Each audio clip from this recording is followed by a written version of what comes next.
अस्सलाम वालेकुम नाज़रीन, हाईटेक टीवी न्यूज़ इंडिया में आपका खैर मकदम करता हूँ। मैं आपका मेज़बान मोहम्मद इब्राहिम, ब्यूरो चीफ संगारेड्डी। संगारेड्डी में वज़रा कोंडा सुरेखा, दामोदर राज नरसिम्हा और TGISC चेयरपर्सन निर्मला जग्गारेड्डी ने महकमा जंगलात की नई इमारत का इफ्तिताह किया।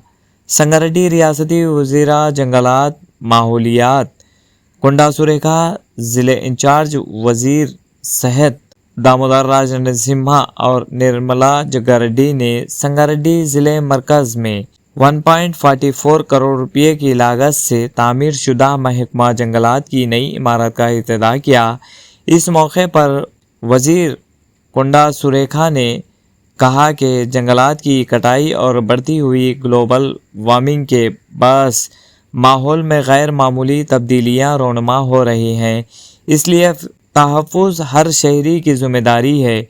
इन्होंने बताया कि रियासती हुकूमत 19 रोज़ा प्रजा पालना प्रगति प्रणालिका प्रोग्राम के तहत बड़े पैमाने पर विन महोत्सव तकारीब मुनक़िद कर रही है। आइए अगली खबरों के लिए देखते रहिए hitech TV news India Sangareddy.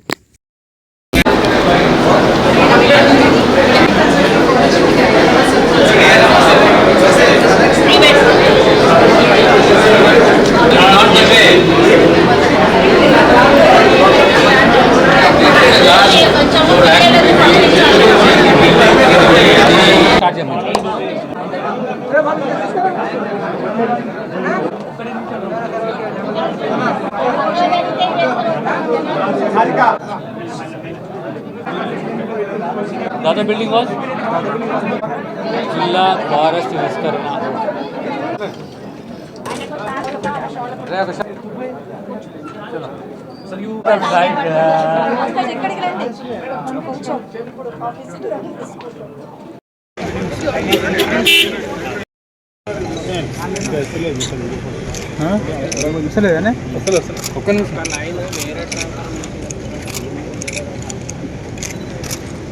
एक फ्लैश इतना निकलेगा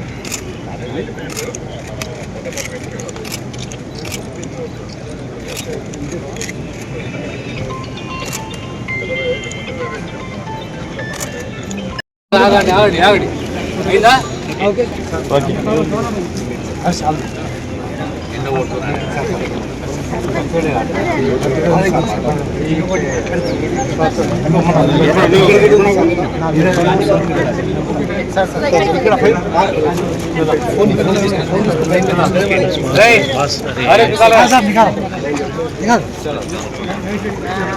ఓకే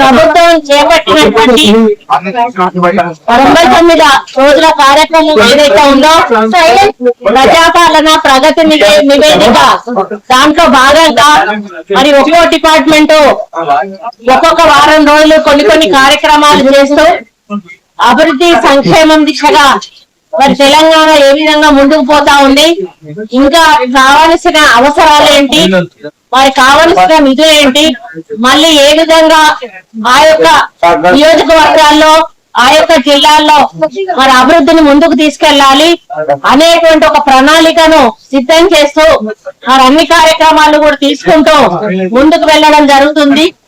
అందులో భాగంగా ఈ రోజు సంగారెడ్డిలో మరి ఫారెస్ట్ డిపార్ట్మెంట్ తరఫున 2 మరి ఇకో టూరిజం పార్కులు ఓపెన్ చేయడమే కాకుండా ఒక బీట్ ఆఫీసర్ బిల్డింగ్, అదేవిధంగా ఒక DFO కార్యాలయము plus DFO camp office opening చేయడం జరిగింది. ముఖ్యంగా మరి ఈ బిల్డింగ్ వచ్చేసి 44 లక్షలతోటి మరి తీసుకోవడం జరిగింది CID ఫండ్స్ నుంచి. అదే విధంగా బీట్ ఆఫీసర్ యొక్క బిల్డింగ్ వచ్చేసి క్యాంపా ఫండ్స్ లో తీసుకోవడం జరిగింది. మరి ఈ విధంగా ఈ బిల్డింగులు 2 కూడా కంప్లీట్ చేయడము, మాతోటి ఈ రోజు ఈ 99 రోజుల ప్రణాళికలో భాగంగా నేను, స్థానిక మంత్రి గారు, మరి ఎమ్మెల్యేలు, అదే విధంగా చైర్మన్లము అందరము కలిసి మరి జిల్లా అధికారులతో కలిసి ఈ యొక్క బిల్డింగ్లను ఓపెనింగ్ చేసి మరి వాళ్ళకి అంకితం చేయడం జరిగింది. ముఖ్యంగా మన ముఖ్యమంత్రి గారు ఈకో టూరిజము, టెంపుల్ టూరిజము ఈ మూడిటిని కూడా దృష్టిలో పెట్టుకొని అభివృద్ధి పదంలో నడిపించాలని చెప్పి మరి వారు ఎంతో మరి డైరెక్షన్స్ ఇస్తూ మమ్మల్ని ప్రోత్సహిస్తూ ముందుకు నడిపించడం జరుగుతా ఉంది. మనకు తెలుసు ఇప్పుడు ఉన్నటువంటి వాతావరణ కాలుష్యం గాని, మరి అదే విధంగా అడవుల నరికివేత గాని, మరి పచ్చదనాన్ని పెంపొందించకపోవడం గాని, మరి బయోడైవర్సిటీ అనేది మనం అది బ్యాలెన్స్ చేయకపోవడం వల్ల కూడా గ్లోబల్ వార్మింగ్ వైపు మనం వెళ్తున్నాము. దాని వల్ల మనకి ఎంతో అనారోగ్యాలు, ప్రాణ నష్టము సంభవించడమే కాకుండా వన్యప్రాణులు కూడా ఈ రోజు జీవించలేనటువంటి పరిస్థితుల్లో ఉన్నాయి.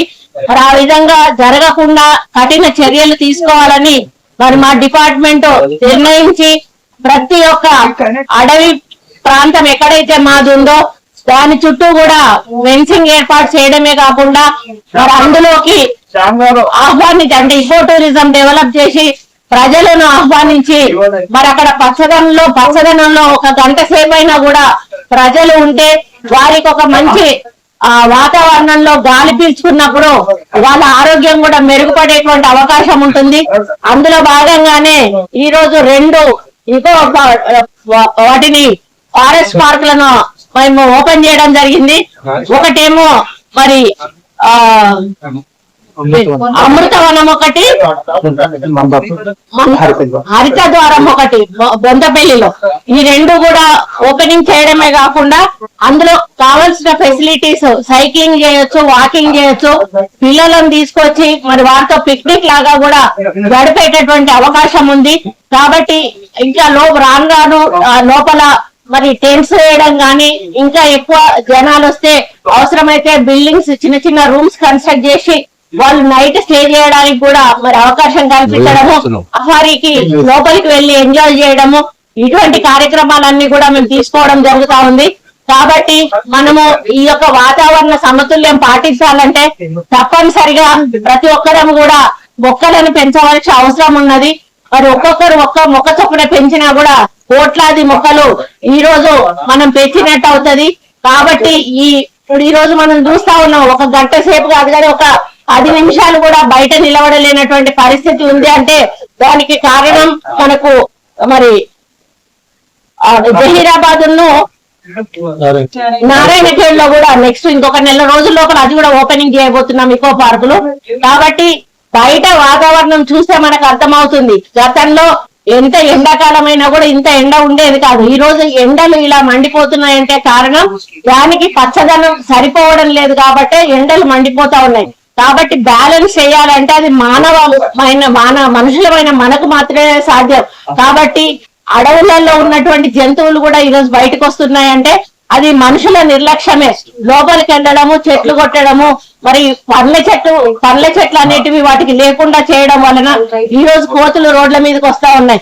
కాబట్టి వీటన్నిటిని కూడా మేము ఆలోచించి కొన్ని ప్రణాళికలు సిద్ధం చేసి మరి వాటిని మళ్ళీ అడవుల్లోకి పంపే విధానం ఏ విధంగా ఉండాలి, లోపలికి బయటికి రాకుండా ఉండే విధంగా ఆలోచనలు చేస్తూ మరి రాబోయే హరితహారంలో పెద్ద ఎత్తున మరి కార్యక్రమం చేపట్టబోతా ఉన్నాము. మరి రాబోయే హరితహారంలో కూడా ప్రతి ఒక్కరు ప్రతి ఇంటి నుంచి కూడా పాల్గొని, ముఖ్యంగా విద్యా సంస్థలు పాల్గొని పెద్ద ఎత్తున సక్సెస్ చేసి మరి ఏదైతే వన మహోత్సవం ఏదైతే ఉందో దాన్ని ముందుకు తీసుకువెళ్లాల్సిన బాధ్యత ప్రతి పౌరుడి మీద కూడా ఉందని తెలియజేస్తూ ఈ రోజు చాలా హ్యాపీగా ఉంది. ఈ ఏవైతే ఉన్నాయో మరి స్థానిక మినిస్టర్ గారి చేతుల మీద, నా చేతుల మీదుగా మరి ఇక్కడ ఉన్నటువంటి చైర్మన్ మరియు లోకల్ డిస్ట్రిక్ట్స్ ఎమ్మెల్యేస్ కూడా ఉన్నారు. వాళ్ళందరూ ప్లస్ మా అధికారుల సమక్షంలో ఇది ఓపెన్ చేసినందుకు చాలా హ్యాపీగా ఉంది. దాన్ని ఇంకా ముందుకు తీసుకెళ్లి ఇంకా అభివృద్ధి చేసి ఇంకా ప్రజలకు అందుబాటులోకి తీసుకొచ్చి ప్రతి ఒక్కరు కూడా అక్కడికి సైక్లింగ్ గానీ, వాకింగ్ గానీ, పిల్లలతో పిక్నిక్ గానీ వెళ్లే విధంగా మరి అన్ని సౌకర్యాలు కూడా ఏర్పాటు చేయడం జరిగింది. కాబట్టి మీరందరూ కూడా వీటిల్లోకి వచ్చి దర్శించుకొని మరి మీరు హ్యాపీగా ఉండాలని చెప్పి కోరుకుంటూ, ఆరోగ్యంగా ఉండాలని చెప్పి కోరుకుంటూ సెలవు తీసుకుంటారు. చేస్తున్నాం.